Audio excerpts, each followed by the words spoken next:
Bonjour, bienvenue. Aujourd'hui, nous allons parler d'un sujet qui est encore plus personnel que la dernière fois. La dernière fois, j'ai parlé des femmes, j'ai parlé de la place des femmes. Là, je vais parler d'un sujet qui nous personnifie. Vous savez, le sujet que je vous présente, c'est un peu en rétrospective des 6000 ans passés. Alors, je vais revenir depuis le début et arriver jusque là où nous sommes, ce que nous sommes en train de vivre. Et on pourra voir à travers cette historique, cette chronologie, là où réellement on en est. Il y a 6000 ans, Dieu organisait la terre, il organisait le monde et il faisait alliance avec l'homme. Ça, vous trouvez ça en Genèse 1, Genèse chapitre 1 au chapitre 3, verset 15.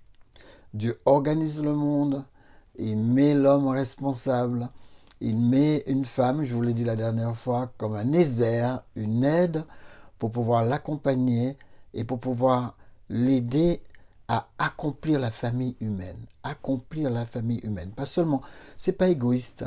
L'homme n'est pas là pour autre chose que protéger, prévoir, pourvoir.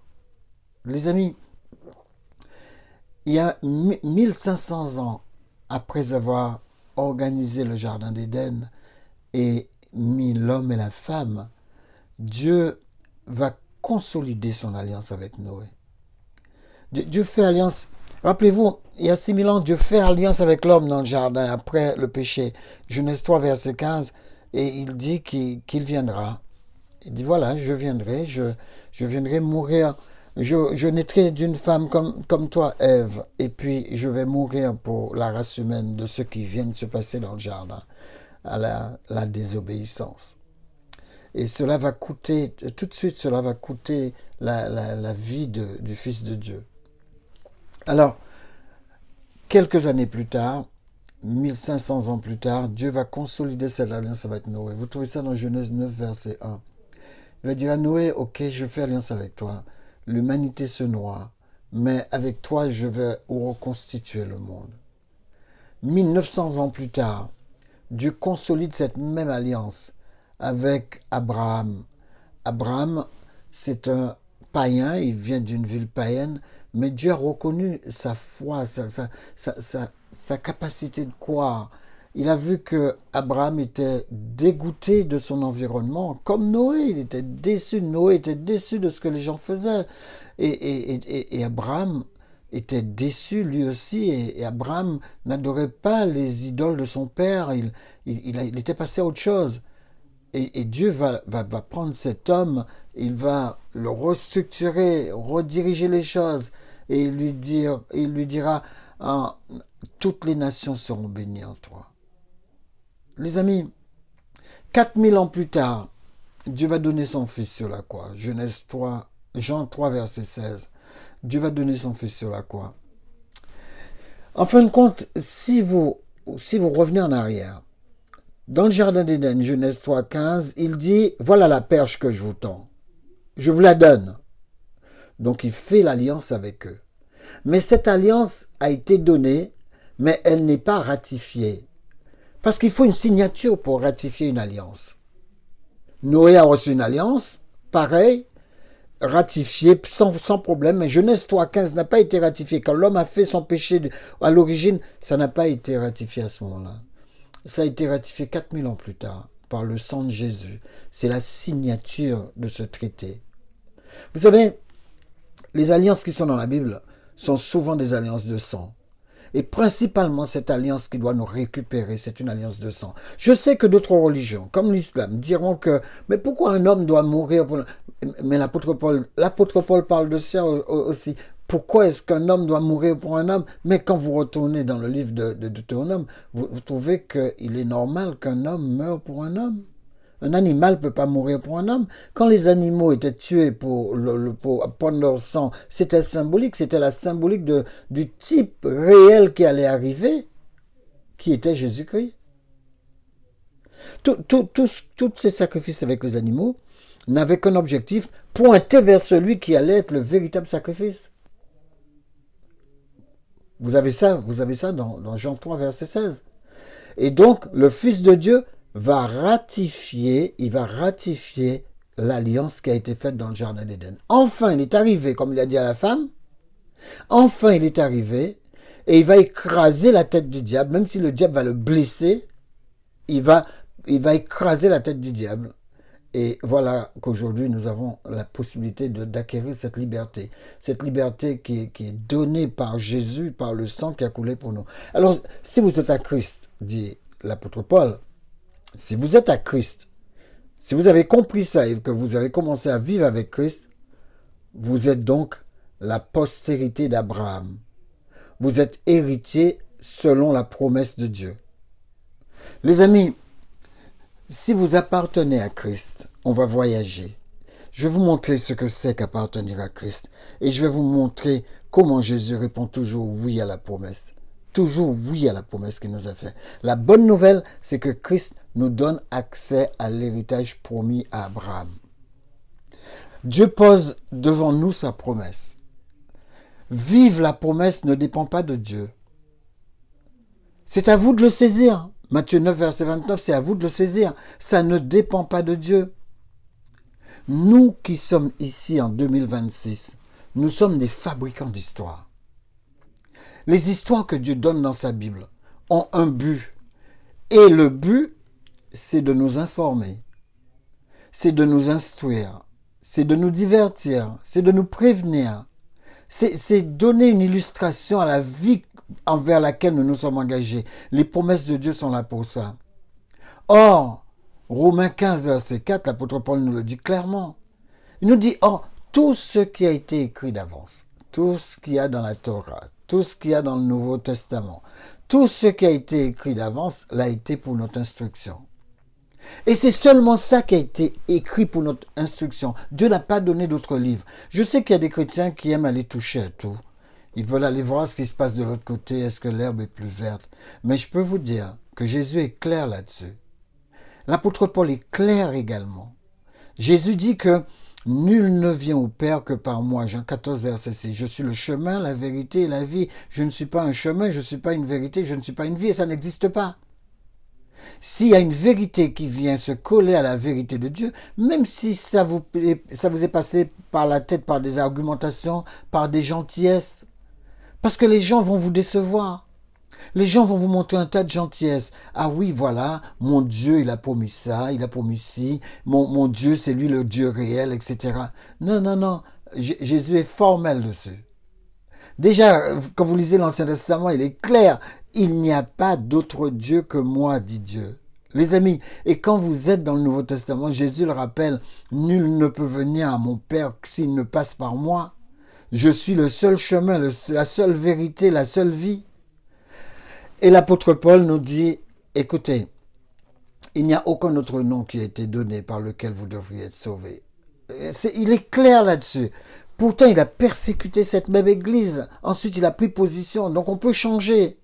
Et il dit, il n'y a aucun autre nom qui a été donné sous le soleil. Le soleil est le même partout. Il n'y a pas de divers soleils. Donc, il dit, il n'y a pas un nom qui a été donné par lequel nous devrions être sauvés. Alors, c'est pourquoi il nous dit que tout ce qui a été écrit d'avance l'a été pour notre instruction, afin que par la patience et par la consolation, c'est-à-dire par l'encouragement que donnent les Écritures, nous possédions l'espérance. Restez dans votre espérance. Battez-vous pour votre espérance. Vivez votre espérance, Romains 15, verset 4. Quelle est l'histoire du croyant? Eh bien, l'apôtre Paul le reprend. Hommes, femmes, jeunes gens, enfants, étrangers, voyageurs en mission. Regardez Hébreux 11, verset 13. La seule chose qu'il nous demande, c'est savoir que nous sommes des étrangers sur cette terre. Nous sommes des étrangers parce que nous ne sommes pas en train de vivre dans le paradis que Dieu a fait. Nous sommes hors du paradis, donc nous sommes des voyageurs.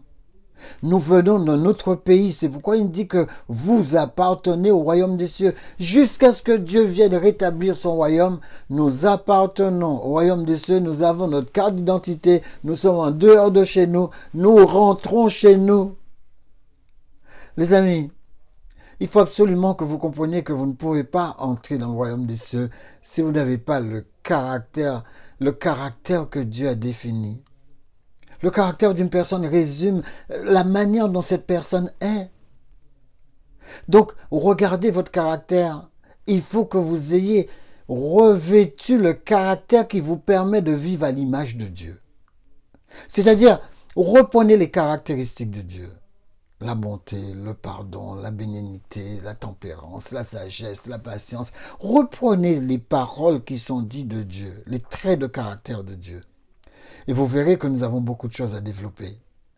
Les amis, le caractère de Dieu montre comment cette personne réagit dans une situation donnée. Quand une personne dit à Dieu, « Seigneur, permets que je sois encouragé », Dieu ne vient pas lui dire, « Sois encouragé ». Non. Dieu le met dans des situations pour que son encouragement puisse revenir à la normale.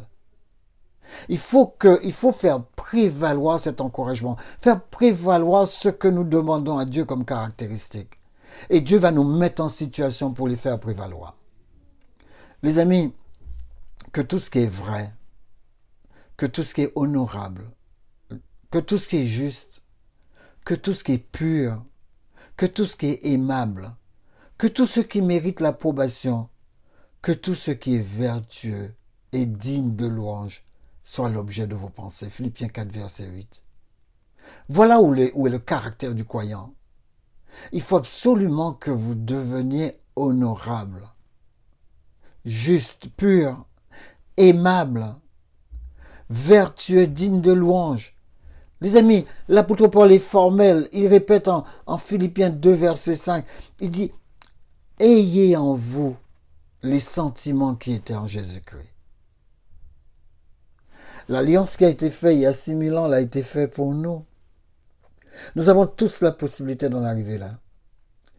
Et ce que nous servons comme promesse de Dieu n'a rien à voir avec les autres promesses d'aucune autre religion.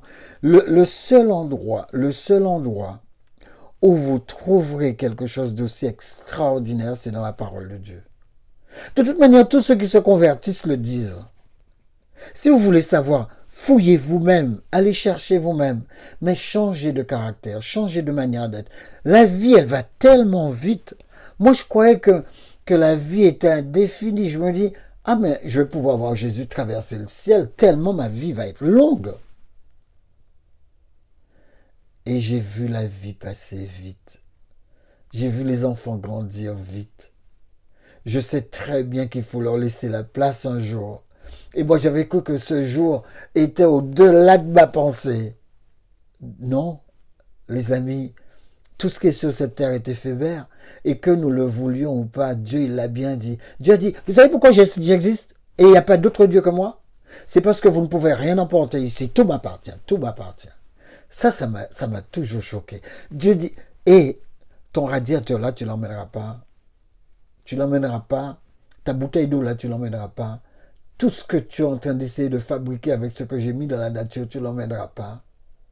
Même la couverture que tu auras va rester là.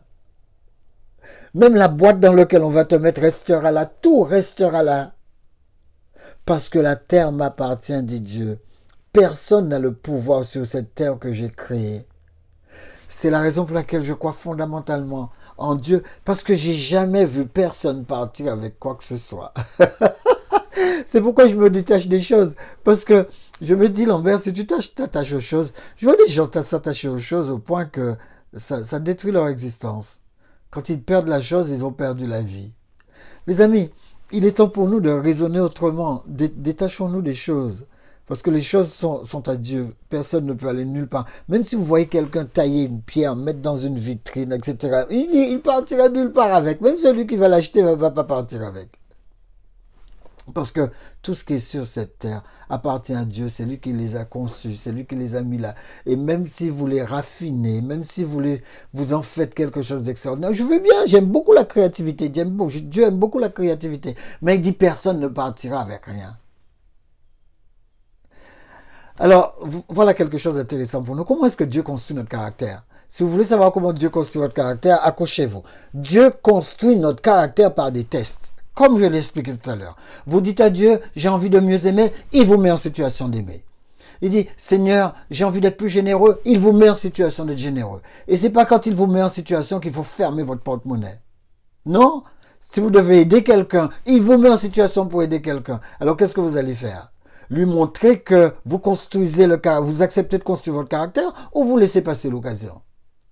Les amis, par des tests, Dieu nous construit, Dieu nous fait grandir, Dieu nous élève. Il y a toujours 3 types d'auditeurs dans une salle. Il y a aussi 3 types d'auditeurs quand il s'agit de m'écouter sur un réseau social. Il y a ceux en ce moment-là qui passent un test. Je voudrais les encourager. Soyez brillants dans votre test.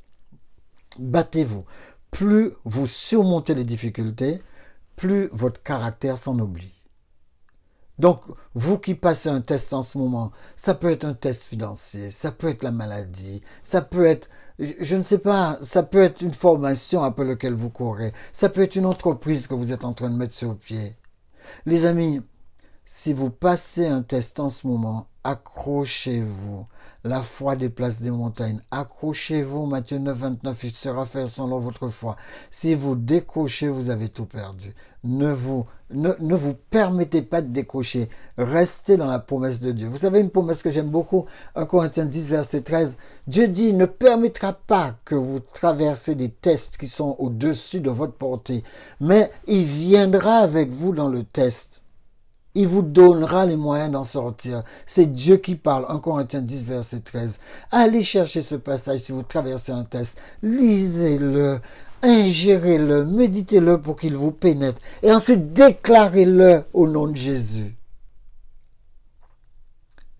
Deuxième catégorie de personnes, deuxième catégorie d'auditeurs, ceux qui viennent de passer un test. Alors, je vous encourage. J'espère que ça a été le test que vous venez de traverser.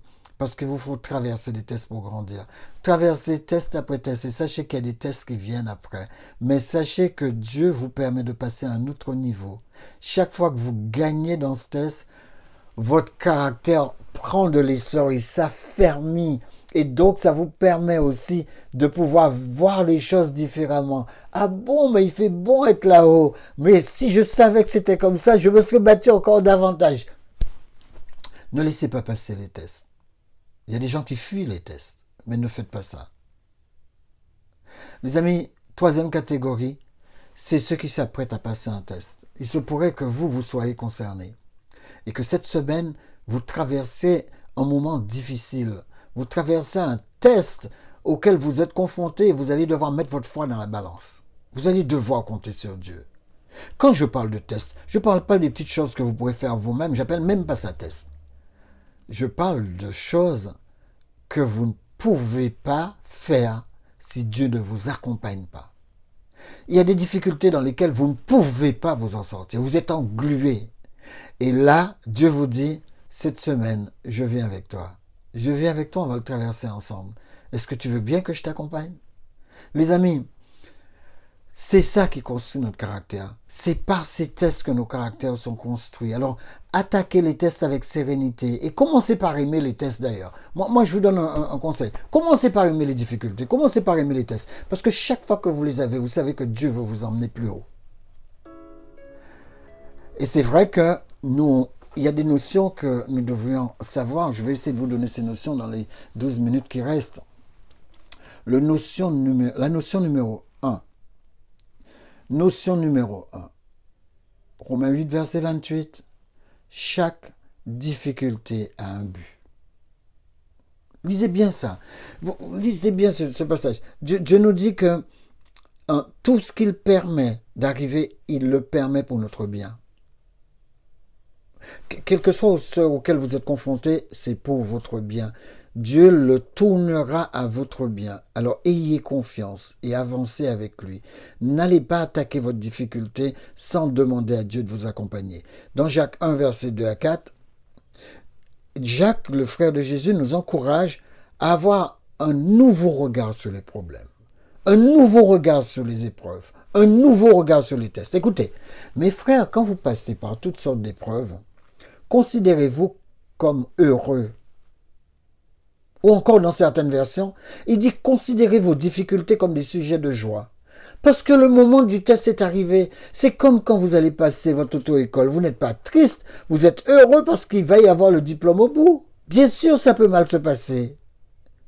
Comme mon fils me disait, quand il a passé son permis la première fois, eh bien, il a fait une erreur. Et pour le gars, il a freiné. Quand il a freiné, il me dit, papa, tu sais que tu n'as pas ton permis. Donc c'est exactement la même chose. Il faut être heureux parce que vous allez le passer, vous allez l'avoir. Si vous ne l'avez pas, c'est comme mon fils, partie remise. Pris un deuxième rendez-vous et clac, il a son permis. Eh bien, c'est exactement cet état d'esprit que Jacques nous dit d'avoir. Quand vous passez par une épreuve, considérez-vous comme heureux, considérez cette épreuve comme un sujet de joie. Car, vous le savez, la mise à l'épreuve de votre foi produit l'accomplissement du travail ou encore produit l'achèvement du travail. Vous permet d'être un homme achevé, un homme accompli. Ça vous permet de faire ce qui résulte de quelque chose. Les amis, en clair, quand vous prenez ce mot, la mise à l'épreuve de votre foi produit, c'est-à-dire travaille votre foi, vous permet de produire quelque chose. Vous savez, le mot en grec pour travailler signifie devenir. Alors je pourrais traduire ainsi. Quand vous le savez, dit Jacques, la mise à l'épreuve de votre foi vous fait devenir quelqu'un. Pas fort ça? Je trouve ça trop fort. Le mot c'est katergazomai. Katergazomai signifie travailler, accomplir, achever. Quand Dieu vous met à l'épreuve, c'est pour vous accomplir. C'est pour vous travailler, vous permettre de devenir la personne que vous devriez devenir. Dieu fait en sorte qu'il en résulte quelque chose de ce que vous traversez. C'est pas inutile. On ne fait pas un test comme ça inutilement, non. Non. Les tests du Seigneur ont du résultat. Les amis, il dit, ça va produire chez vous l'endurance. Ça va produire en vous la patience. L'endurance, la patience. Vous serez plus fort, plus endurant que quelqu'un d'autre. Il dit, mais il faut que votre endurance aille jusqu'au bout de ce qu'elle peut faire pour que vous parveniez à l'état d'adulte. Vous avez bien entendu. Si vous ne passez pas les tests comme il faut, vous ne serez jamais mature. Regardez autour de vous, il y a plein de gens qui ne sont pas matures. Il y a plein de gens. Il y a plein de gens qui ne sont même pas réfléchis. Et je parle aussi de gens de foi. L'apôtre Paul dit, écoute, je les loue de ce qu'ils ont une foi super, mais sans intelligence. Non. Vous pouvez pas, vous pouvez pas admettre d'être un chrétien qui ne développe pas sa connaissance, son intelligence et sa sagesse. C'est pas admissible. Dieu n'est pas en train de mettre un pilier devant vous. Dieu est en train de vous dire, je vais t'accompagner et je vais te montrer comment sauter les obstacles. Mais Dieu, il a mis ces obstacles pour nous permettre de prendre de l'essor, d'accéder à la maturation. Dieu veut que nous accédions à l'état d'adulte, c'est-à-dire à l'état d'un caractère fort. Pas le fait d'avoir 20 ans, d'avoir 50 ans, ça n'a rien à voir avec adulte. Il y a plein de gens qui ont 40 ans, 50 ans et qui ne sont pas adultes. Non, Dieu te dit, je veux que tu aies un caractère fait, un caractère parfait. Vous voyez, quand on dit caractère fait, ça vient de caractère parfait. Et il dit, je veux aussi que tu sois plein de force. Je veux que tu sois un homme, une femme, auquel il ne manque rien. C'est ça qui t'emmène à la perfection. Devenez donc parfait comme votre Père est parfait. Matthieu 5, 48. Devenez parfait comme votre Père céleste est parfait. Les amis, la notion numéro 2, Dieu est le seul éducateur qui nous accompagne durant les épreuves. 1 Corinthiens 10, 13, je vous l'ai dit tout à l'heure, les tentations qui vous ont assailli sont communes à tous les hommes. D'ailleurs, Dieu est fidèle et il ne permettra pas que vous soyez tentés au-delà de vos forces. Au moment de la tentation, c'est Dieu qui préparera le moyen d'en sortir pour que vous puissiez y résister. 1 Corinthiens 10, verset 13. Donc Dieu est le seul éducateur à bord. Et c'est le seul qui nous accompagne dans nos épreuves. Personne ne vient avec vous dans vos épreuves. De manière, surtout pas l'ennemi de Dieu. S'il venait dans les épreuves avec vous, c'est pour vous démolir davantage. Alors, notion numéro 3. Écoutez bien ça. Et je crois que ça va être ma conclusion. Le quand Dieu va le faire, lui appartient. Le où Dieu va vous mener, lui appartient. Le comment Dieu va faire lui appartient. Et le pendant combien de temps il va le faire lui appartient. Pour quelle raison? Dieu veut que nous exercions notre patience et notre confiance en lui. Dieu veut que je me repose sur lui. Déchargez-vous sur moi de tous vos soucis. Dieu veut même que je lui amène mes difficultés. Dieu dit, mais attends, je suis ton père, c'est quoi? Tu vas amener toutes tes difficultés chez qui? Remarquez bien ce qui vous arrive.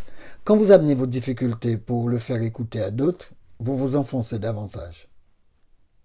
Combien de personnes vous sortent de vos difficultés? C'est exceptionnel, hein? Mais sachez que Dieu, quand il dit qu'il va vous en sortir, il a les moyens d'accomplir ce qu'il raconte. C'est le seul. Il y a plein de gens qui vous promettent plein de choses, mais ils n'ont pas la capacité d'accomplir ce qu'ils racontent. Tandis que Dieu, il possède le ciel et la terre. Tout est à lui et surtout, toutes ces choses n'ont pas la même valeur pour lui que ces choses ont de la valeur pour nous. Dieu ne considère pas que l'or qu'il a mis plus important que le diamant ou moins important que le diamant. Dieu dit, ben attends, l'or est si important, d'accord, moi je le considère important, je marche dessus. Dans le ciel, je marche sur des routes pavées d'or. Les amis, Dieu teste tous ceux qu'il veut utiliser. Vous n'allez pas y échapper. Il leur présente une opportunité. Il leur fait une promesse. Il y aura des obstacles ou des oppositions. Dieu n'a jamais dit qu'il n'y aura pas d'obstacles, qu'il n'y aura pas d'opposition. C'est comme ça qu'on grandit. Et il y aura toujours un délai. Dieu va nous laisser traverser une période pour voir si pendant toute la traversée, nous allons lui faire confiance. Moi, j'ai prié pendant 4 ans pour avoir une chose. Un moment, j'étais presque au bord des larmes. Je voulais que justice soit faite. 4 ans plus tard, justice a été faite, et plus que fait. Et ça a dépassé toute mon espérance. J'ai prié pour quelque chose pendant 22 ans et je l'ai vu s'accomplir. 22 ans. Je dis, Seigneur, je remets tout entre tes mains. Tu sais comment ça me touche, mais je remets tout entre tes mains. Aide-moi à me détacher jusqu'à ce que toi t'amènes la chose à sa réalisation. Et Dieu l'a fait. Dieu ne dort pas. Les amis, je pourrais vous raconter tellement d'expériences. Dieu ne dort pas. Je dis pas ça simplement pour parler. Je dis ça parce que c'est extraordinaire. C'est extraordinaire. Si vous voulez vivre l'extraordinaire avec Dieu, sachez que vous devriez avoir la foi. C'est notre notion numéro 4. La foi, c'est trouver assez d'audace pour croire quand je n'ai jamais vu la chose dont Dieu parle. Rappelez-vous Noé, il n'a jamais vu la pluie et il a cru jusqu'au bout. Ça, c'est la notion numéro 4. Gardez la foi, trouvez l'audace de croire, quel que soit ce qui vous arrive. Pensez à Noé, il n'a jamais vu de pluie, il n'a jamais vu de déluge et pourtant il l'a vécu. Les amis, dites-vous que la notion numéro 5, la foi, c'est de persister quand je n'ai plus envie. Rappelez-vous Moïse. Rappelez-vous comment il a persisté. Cet homme, il a avancé malgré les railleries de tous ces Israélites. Il a avancé. Il a été appelé à 40 ans. 40 ans, il est resté près des troupeaux. 40 ans, il est resté dans le désert. 120 ans plus tard, il était en pleine forme. Il est mort sur le mont Nebo et il a été emmené directement au ciel. Les amis, faites confiance à Dieu. L'appel de Dieu n'est pas facile, je sais. Et parfois, cela peut faire mal. Cela peut être très inconfortable. Mais Dieu ne laisse jamais tomber. Nous non plus. Éternel ton Père Céleste, merci pour ta présence. Merci pour ta puissance. Merci pour ta grandeur. Donne-nous de marcher avec toi, de vivre avec toi et de réussir notre vie comme toi tu l'as programmé. Au nom de Jésus. Amen. Très bonne journée. Dieu vous bénisse. Mais juste avant, je voudrais vous dire, cliquez en bas. Je vais mettre pour vous juste en bas là, le lieu. Vous aurez le prospectus de la rencontre de samedi prochain. Samedi prochain à 15h30, nous aurons une rencontre. Je vais vous mettre le flyer en bas, vous allez cliquer dessus. Et sinon, comme je vous ai dit, vous pouvez m'appeler et réserver au 06 20 37 33 74. Que Dieu vous bénisse, que Dieu vous garde. On se retrouve samedi prochain. Au revoir.